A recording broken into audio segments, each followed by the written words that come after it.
Nestled between the majestic mountains of the Hex River Valley is a small agricultural town called the Doorns. The town is best known for its abundant vineyards and as the hub of the country's table grape industry. Yet behind the rows of vineyards, thousands of seasonal and migrant workers live in informal settlements, often under harsh and precarious conditions. In South Africa's informal settlements, millions of pets live alongside families who often lack access to basic veterinary services. As soon as the vets are here, they're ready to kind of get cracking, get the steris done as best we can, or as many of them as possible, and then also leaves more time for like actual medical cases.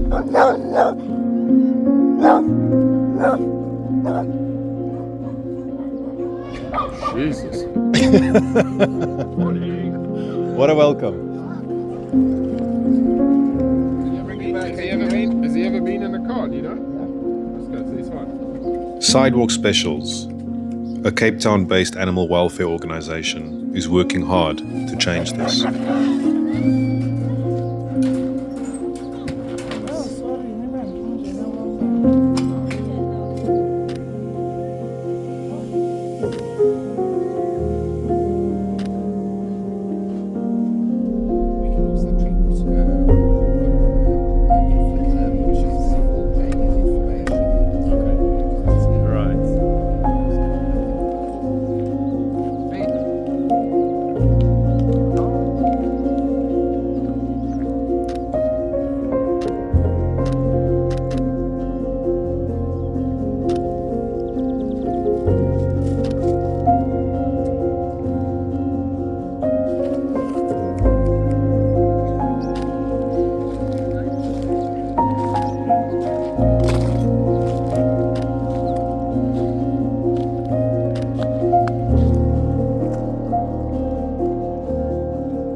Walking around in the Duran Dump.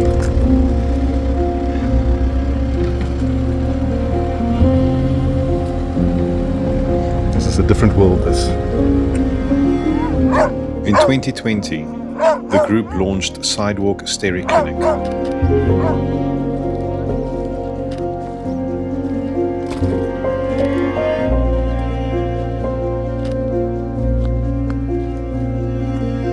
This mobile clinic provides sterilisation, vaccination, parasite control, and pet care education directly to the township community, eliminating the need to remove animals from their homes or place them in overcrowded shelters. To date, they have sterilised over 7,800 animals. We came to an informal settlement called Rabbit Hole. And as soon as we drove in, we saw a few dogs.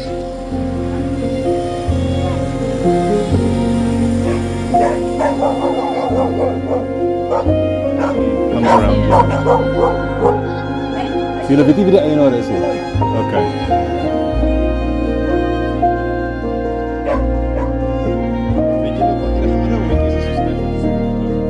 We spoke to the community and they said we could take the one little one that is severely malnourished. So this little one has just been rescued.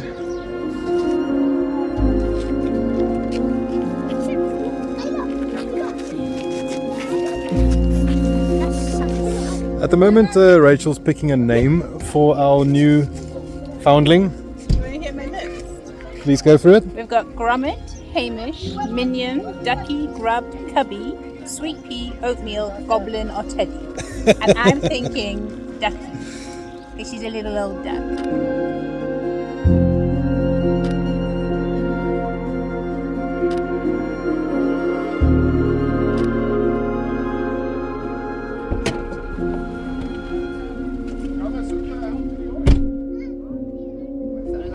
I was given a French Bulldog, believe it or not, in England as a gift. Right.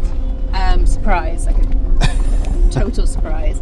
And the dog couldn't fly. So I spent a year in England as French Bulldog who had to be rehomed with my parents. And I already lined up a flat and sea point that was dog friendly, and I was wanting my dog and I couldn't get my dog here.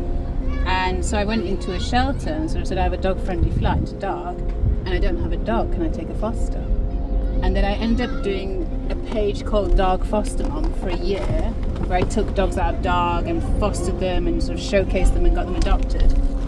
And then eventually I was sort of watching all these American rescues that were pulling dogs off euthanasia lists. And I was like, oh, I want to do that, I want to get them before it's too late. So I started doing that with a few vets out in sort of Ceres and Tilbach area.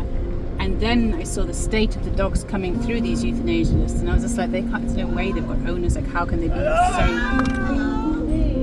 One second. So this is a regular thing that that you drive around and people stop the dog car You want a and ask man, for help.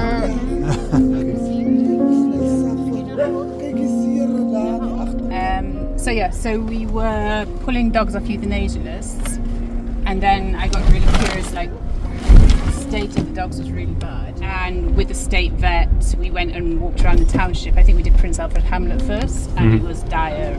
Puppies everywhere, dying dogs everywhere. And then Rena, our head vet, who you'll see on intake today, I sort of said to her how bad it was, and she said, well, they need sterilising. And that's when we did our first steri drive. We just took meds. We let the community know we were going to open up in a hall with vets. And we had a queue that was about 9 hours long of people wanting their animals sterilised. Sure. Which kind of goes against the whole sort of belief at that time that people in the townships didn't care about their animals. It showed very clearly they did care very much. They just didn't have access. So many of the people are just unbelievably thankful for what you're doing, and you realise what a huge difference it actually makes to the dogs and the people, the owners. Did you find it in the street? Yes, Okay. we take it. Where's the mummy?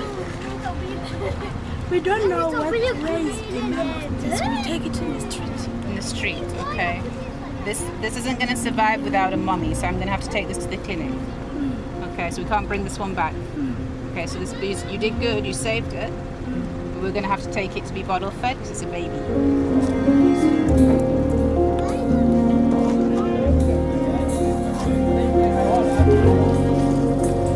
Hey. Do you have any colours in these? No.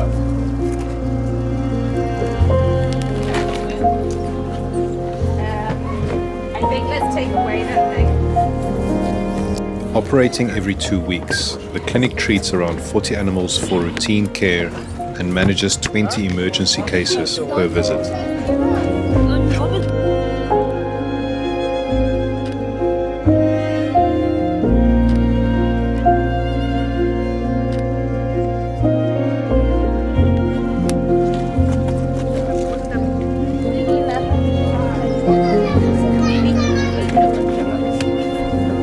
That is the story. It all started with a French Bulldog in India. The organization also shares free resources to help other NGOs replicate their township-based model. Despite its impact, the clinic faces funding and equipment shortages. Advanced cases must be outsourced to private vets, as the clinic lacks essential tools like X-ray and blood analysis machines. The goal is to expand into a full-time facility with hospital capabilities. Sidewalk Specials is changing the way South Africa cares for its township animals. One dog, one cat, and one community at a time.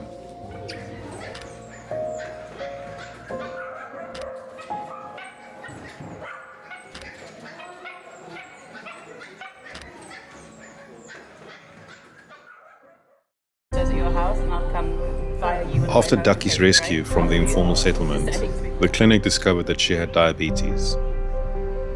A condition that has gone untreated for so long, it caused cataracts to develop in both her eyes. Despite her rough start, Ducky's spirit remains unbroken.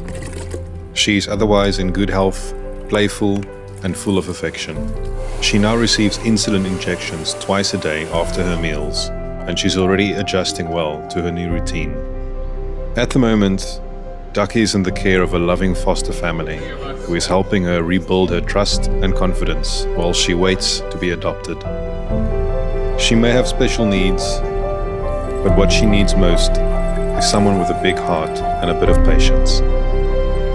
Until that person comes along, the most important thing is that Ducky is safe, cared for, and surrounded by love.